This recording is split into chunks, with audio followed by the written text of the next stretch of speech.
사랑하는 영락교회 지체들에게 주 안에서 평화 인사를 전합니다. 오늘은 12월 8일 화요일입니다. 오늘의 묵상 본문은 사도행전 10장 24절로 48절까지의 말씀입니다. 오늘의 본문 24절부터의 말씀은 이렇게 시작합니다. 이튿날 가이사랴에 들어가니 고넬료가 그의 친척과 가까운 친구들을 모아 기다리더니 성령의 인도하심으로 베드로가 말씀을 증거하기 위해 가이사랴를 찾은 것이죠. 고넬료가 그의 가족뿐 아니라 그의 친척들 그리고 가까운 친구들을 모두 모아서 말씀을 사모하고 기다리고 있다는 겁니다. 주의 사람의 특징이죠. 말씀을 사모하고 또 그 말씀을 혼자 가질 수 없어서 모두 나누기 위해서 함께 나누고 싶어서 그 주변에 있는 사람들 모두 모았다는 겁니다. 이것이 전도자의 마음이죠. 우리가 지금 코로나 기간에 있는데 코로나를 고치는 약이 있어서 그 약을 하나를 가지고 내가 먹었다. 그거는 문제가 안 되죠. 한 5알 있는데 가족이 먹었다. 문제가 안 됩니다. 그런데 그 약을 방에다가 산더미 같이 쌓아놓고 있는데 그런데 아무에게도 얘기하지 않고 아무하고도 나누지 않고 가족끼리만 먹는다. 내 혼자만 먹는다. 이것은 용서받을 수 없는 범죄죠. 그것처럼 말씀이라는 것, 이 말씀이라는 것이 정말 복음이고 내 생명을 살리는 귀한 주님의 선물이라는 것을 받았을 때 이것을 나만 가지고 있을 수는 없는 겁니다. 나눌 수밖에 없는 것이죠. 주변의 사람들과 내가 아는 모든 사람들에게 이 말씀을 같이 나누고 전할 수밖에 없는 것이죠. 이것이 전도자의 마음입니다. 이런 말씀이 나누어지고 이 복음을 전하고 싶은 음식점이 맛있는 게 있어도 누군가에게 알리고 싶은 것이 사람의 마음이죠. 그런데 하나님의 말씀을 받았는데 말씀을 나누지 않는다, 말씀을 전하지 않는다, 선포하지 않는다, 이것은 있을 수 없는 것입니다. 그것이 살아있는 주님의 복음이 아니라는, 내게 있어서 복음이 거짓이라는 이야기인 거죠. 그것이 진실이라면, 그것이 살아있는 주님의 말씀이라면 그것이 내 안에 머물 수 없는 것이죠. 고넬료가 그의 친척과 친구들을 모아서 기다리고 있는 것입니다. 늘 말씀이 선포되는, 또 말씀이 나누어지는 전도의 역사가 끊이지 않는 우리 몬트레이 영락교회가 되기를 예수 그리스도의 이름으로 축원합니다. 25절에 마침 베드로가 들어올 때에 고넬료가 맞아 발 앞에 엎드려 절하니, 고넬료가 맞아서 발 앞에 엎드려 절했다고 하는데 로마 사람이죠. 그러니까 로마의 의식, 로마의 군인으로서 황제를 대하는 로마 군인의 예로서 베드로를 영접하고 있는 것입니다. 자신이 보여줄 수 있는 최대한의 예의를 보여주는 것이죠. 그런데 이 황제에 대한 이 예의는, 경배는, 로마인들은 황제를 신으로 섬겼죠. 그래서 우상 숭배의 형태가 되는 거죠. 신에게 경배하듯이 그런 모습으로 발 앞에 엎드려 절하는 것입니다. 26절에 베드로가 일으켜 이르되 일어서라, 나도 사람이라 하고, 베드로가 그런 경배가 사람에게 주어져서는 안 된다라는 것을 이야기하는 겁니다. 주님께 돌려야 할 영광을 도둑질하지 않으려고 하는 그런 사도의 모습이죠. 동시에 어떤 우상숭배도 우상숭배의 형태로 사람에게 경배가 주어져서는 안 된다고 하는, 나도 사람이라 라는 이야기의 말뜻에는 황제도 사람이고 나도 사람이고 인간은 이런 경배를 받으면 안 돼 라는 뜻이 포함되어 있겠죠. 고넬료가 이렇게 베드로에게 보인 이런 존경의 뜻은 베드로가 무슨 높거나 대단한 사람이라서가 아니라 그의 사도적 관위, 말씀을 받고 전하는 자에 대한 그 말씀에 대한 존경과 존중이 들어있는 것이죠. 교회에서도 이 목사를 뭐라 말할 수 없이 이제 귀하게 여겨주시고 또 섬겨주시죠. 그런 높임을 받습니다. 사람이 그런 높임을 받을 수가 없죠. 그런데 그 말씀을 받고 또 말씀을 전하는 그 사명에 대한 존중이죠. 그 말씀을 귀하게 여기기 때문에 그 말씀을 잘 전하고 또 말씀을 잘 묵상하고 또 연구하고 이제 그런 말씀을 전하는 전도자의 사명, 그것을 귀하게 여겨 주시는 거죠. 그것처럼 이 베드로를 높이는 것은 베드로 개인을 향한 것이 아니라 주님을 향한 말씀을 향한 것이라는 것을 이제 우리가 볼 수 있습니다. 늘 말씀을 귀하게 여기는 우리 공동체가 되기를 주의 이름으로 축원합니다. 27절에 더불어 말하며 들어가 여러 사람이 모인 것을 보고 28절에 이르되 유대인으로서 이방인과 교제하며 가까이 하는 것이 위법인 줄은 너희도 알거니와 하나님께서 내게 지시하사 아무도 속되다 하거나 깨끗하지 않다 하지 말라 하시기로. 베드로가 초청받아서 말씀을 증거하는 것은 예수 그리스도의 복음을 향한 것입니다. 이미 회당에 소속된 사람으로서 또 경건한 사람으로서 말씀도 잘 알고 있고 그런 유대인의 풍습도 잘 알고 있겠죠. 그런데 그 가운데 하나님이 임하시는 뜻이 무엇인가, 그 유대인의 율법과 말씀 가운데 예수 그리스도의 복음이 가지는 의미가 무엇인가를 이제 증거하러 온 거죠. 그런데 유대인으로서 이방인과 교제하며 가까이 있는 것이 율법인 줄은 너희도 알거니와, 너희도 이미 유대의 율법과 말씀을 잘 알고 있을 것이다 라는 이야기입니다. 신명기 7장에 나오는 이방인들과 같이 교제하고 사귀지 않는 것이 아니라 그들이 만든 음식도 먹지 않고 그들이 만든 물건도 쓰지 않습니다. 유대인들은 지금도 그게 남아있죠. 고셔라고 그러죠. 그 고셔의 율법에 따라서 받아들이지 않는 음식들은 절대 먹지 않죠. 최근에 그 랍비들이 이 한국의 그 천일염 소금을 고셔의 제품으로 인증하기 위해서 한국을 찾았다, 뭐 이런 것이 이제 뉴스가 되고 이런 걸 본 적이 있는데, 그래서 심지어 그들이 이방인들이 만들어 놓은 음식이나 이방인들의 가구도 쓰지 않는 이런 사람들인데 그들과 교제하며 가까이 하고 공동체를 이룬다는 건 상상할 수도 없는 일이죠. 그러나 하나님께서 지시하사 하나님께서 말씀하시는데 속되다거나 깨끗하지 않다 하지 말라라고 주님이 말씀하셨기 때문에 주님의 말씀에 순종하는 것이다 라고 이렇게 선포하고 있는 겁니다. 이것이 역사의 준이 되시고 역사를 바꾸어 가시는 주님의 비밀이죠. 모든 경험, 모든 인간의 교리 위에 하나님의 말씀이 임해서 그것을 바꾸는 것입니다.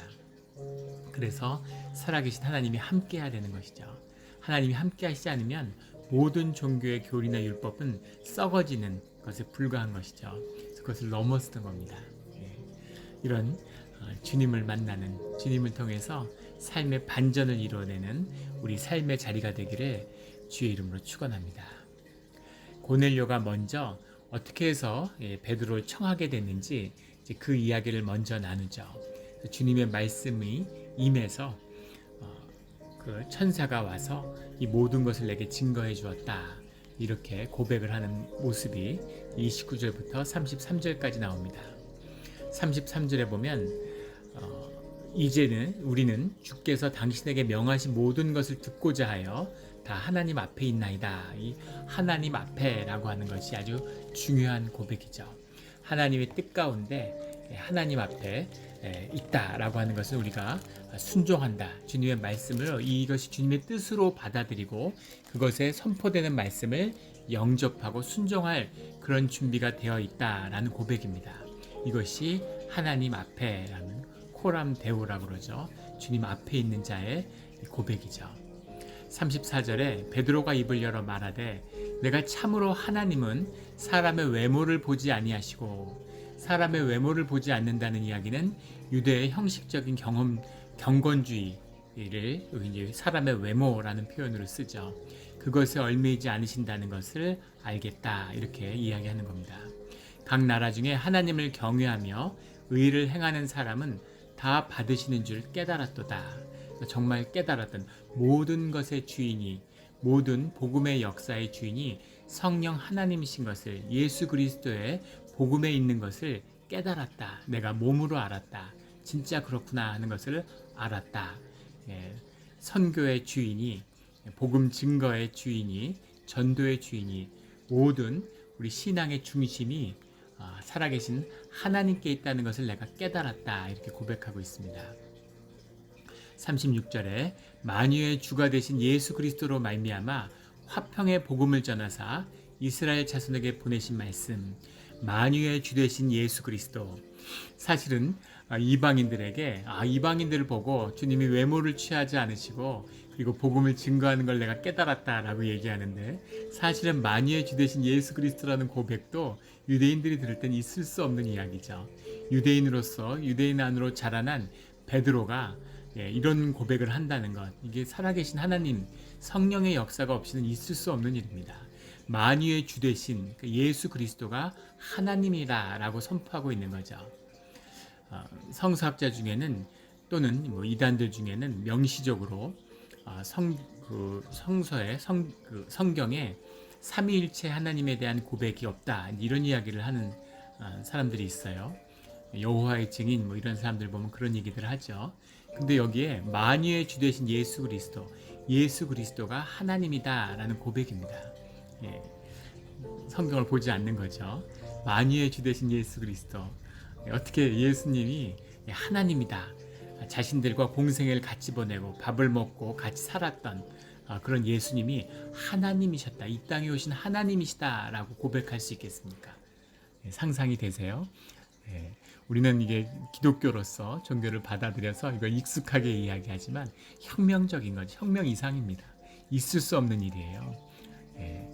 이 하나님이라는 그 이름도 입에 담지 않는 유대인들이 예수님이 살아계신 하나님이었다, 만유의 주가 되시는 예수 그리스도, 이런 고백을 한다는 것, 이것은 정말 예수님이 하나님이시지 않고는 있을 수 없는 일이죠. 이 고백을 이 베드로가 선포하고 있는 겁니다. 화평의 복음을 전하사, 이 초대 교회의 복음의 핵심은 이 화평이었죠. 이 유대인들이 말라기로 끝나는, 완전히 하나님과의 관계가 어그러져 버린 거죠. 더 이상 말씀이 함께하지 않는, 말씀이 소멸해 버린 그곳에 예수님이 오셔서 하나님과 사람들의 화평을, 화해를 이루어내신 분, 그 중보자가 되신 분, 그것이 예수 그리스도다라는 그 고백입니다. 화평의 복음을 전했다, 하나님과 우리가 하나 되게 하셨다라는 것이죠. 38절에 하나님이 나사렛 예수에게 성령과 능력을 기름 붓듯 하셨음에 그가 두루 다니시며 선한 일을 행하시고 마귀에게 눌린 모든 사람을 고치셨으니 이는 하나님이 함께 하셨습니다. 마귀에게 눌린 모든 사람을 고치셨다라고 하는 이 의미가 마귀에게 눌렸다는 게 꼭 귀신 들린 자만을 이야기하는 것이 아닙니다. 공중의 권세 잡은 것이 사단이죠. 사단의 권세 아래 눌려있는, 세상의 권세 아래 눌려있는 자가 모두 마귀에게 눌린 자들이죠. 돈 없으면 못 살아, 돈 때문에 쩔쩔매고 생존의 굴레에 묶여 사는 사람이 모두 마귀에게 눌린 자들입니다. 이 마귀의 눌림을 예수 그리스도의 권세로 꺾어버리는, 그 이름으로 끊는 그런 우리의 신앙의 자리가 되기를 주의 이름으로 축원합니다. 예수 그리스도 이름으로 명하노니 모든 세상 권세, 돈의 권세는 끊어질지어다. 아멘. 이것을 끊어야 돼요. 십자가의 권세로, 예수 그리스도의 권세로, 생명의 권세로 살아가는 것입니다. 죽으면 죽는 것이죠. 부활이 기다리고 있고 천국이 기다리고 있는데 두려울 것이 무엇이겠어요? 그런 마음으로 세상을 이기는 것이죠. 우리가 어떻게 세상을 이기겠습니까? 그 두려움 앞에서도 꿈도 못 꾸죠. 저항할. 그러나 예수님이 우리와 함께 하시면, 하나님이 함께 하셨습니다. 하나님과 하나가 되었다라는 거죠. 우리의 속사람이 되어서 주님이 우리와 함께 해주시면 우리가 세상을 이기신 예수 그리스도의 이름으로 말미암아 세상을 이기게 되는 것이죠. 그것을 보는, 그것을 누리는, 세상의 모든 빼앗긴 축복들을 되찾아오는 주의 자녀들이 되시기를 주의 이름으로 축원합니다. 39절에 우리는 유대인의 땅과 예루살렘에서 그가 행하신 모든 일의 증인이라. 증인이라는 것은 순교의 의미와 다 있다고 했죠. 우리는 순교자라, 피로 주님의 일을 증거하는 자들이다 라는 겁니다. 40절에 하나님이 사흘 만에 다시 살리사 나타내시되 죽음을 증거하고 부활하셨다는 것이, 죽음을 이기신 예수님, 이것이 핵심적인 복음이죠. 그리고 43절에 나오는 죄사함을 받았다. 십자가가 우리의 죄를 사하시는 주님의 죄사함의 역사가 십자가를 통해 이루어졌다라는 것, 복음의 핵심입니다. 41절에 죽은 자 가운데서 부활하신 후 그를 모시고 음식을 먹은 우리에게 하신 것이라. 이 복음의 말씀, 이 복음의 선포가 부활하신 후 그를 모시고 음식을 먹은 우리에게, 그를 모시고 음식을 먹는 것, 이것이 오늘 우리가 함께하는 교회입니다.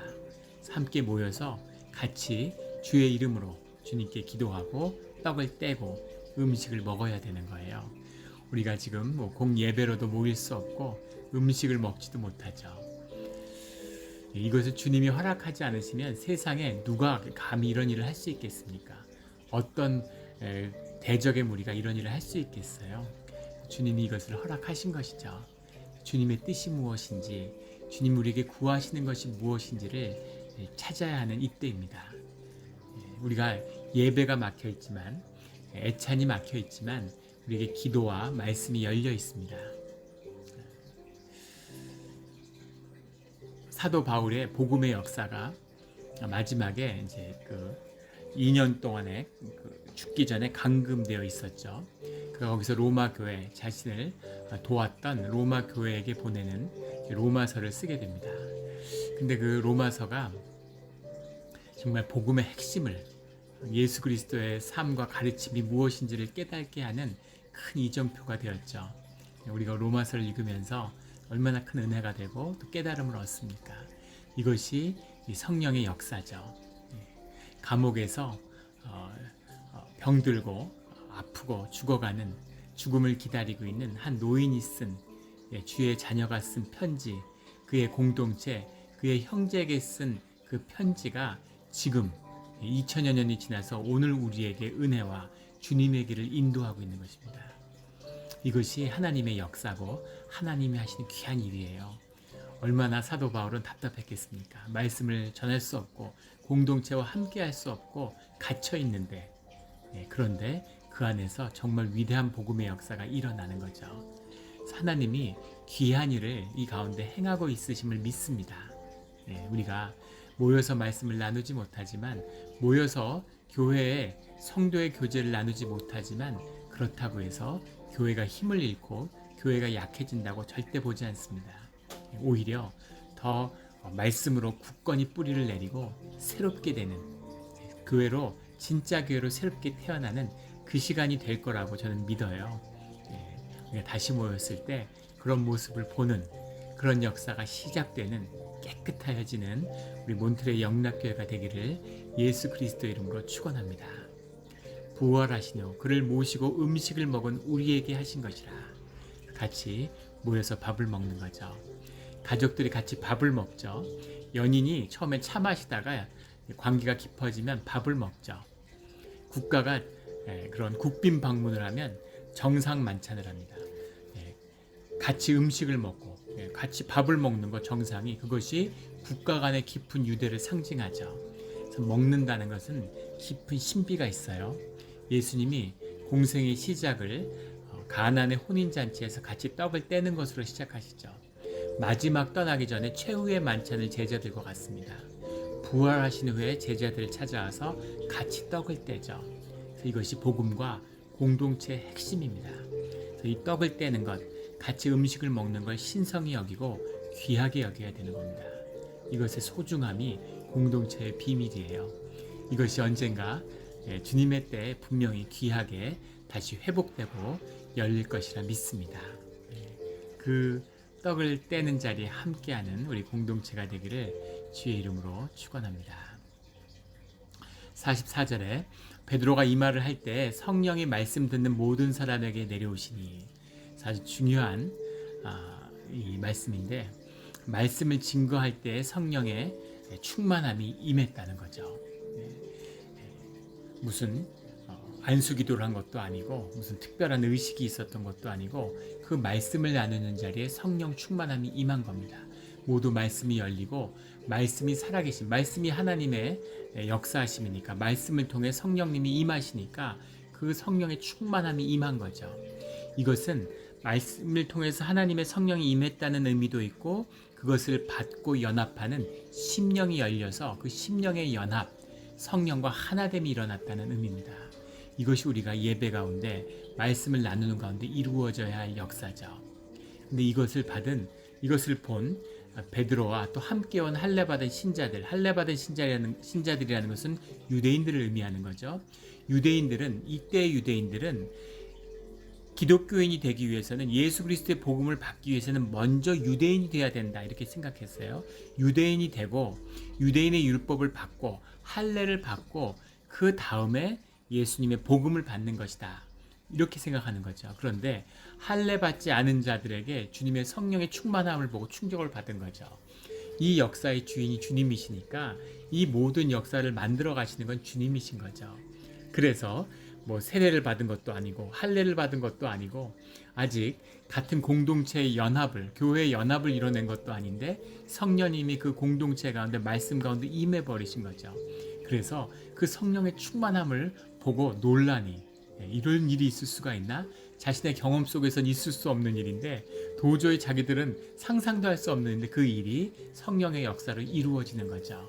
이렇게 새로운 복음의 역사가, 교회의 역사가 시작되는 겁니다. 우리가 주변의 조건과 환경을 보면 어렵겠구나, 어려워지겠죠. 이게 될까? 저게 될까?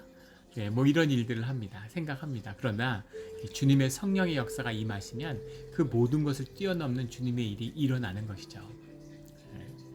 지금 뭐 코로나와 인간의 싸움이다 이렇게 얘기하는데 팬데믹과 싸워서 인간이 이긴 적이 없죠. 그렇다고 진 적도 없습니다.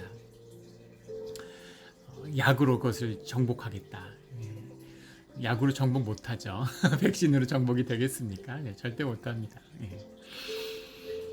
예언을 받아서가 아니라 그 무슨 깨달음이 있어서가 아니라 상식이죠. 인간이 유일하게 백신을 통해 극복한 게 소아마비라 백신이라고 그러죠. 근데 그것을 극복하는데 25년이 걸렸다고 합니다. 지금 뭐 1년도 안 됐는데 지금 상황을 보십시오. 이거 25년 가면 어떻게 되겠어요? 6개월만 더 가도 감당할 수 없을 겁니다. 무슨 석 달 뒤에는 잡을 것이다. 어제 처음으로 서방 국가에서 이제 백신의 접종이 시작되었죠. 큰 희망을 걸고 있습니다.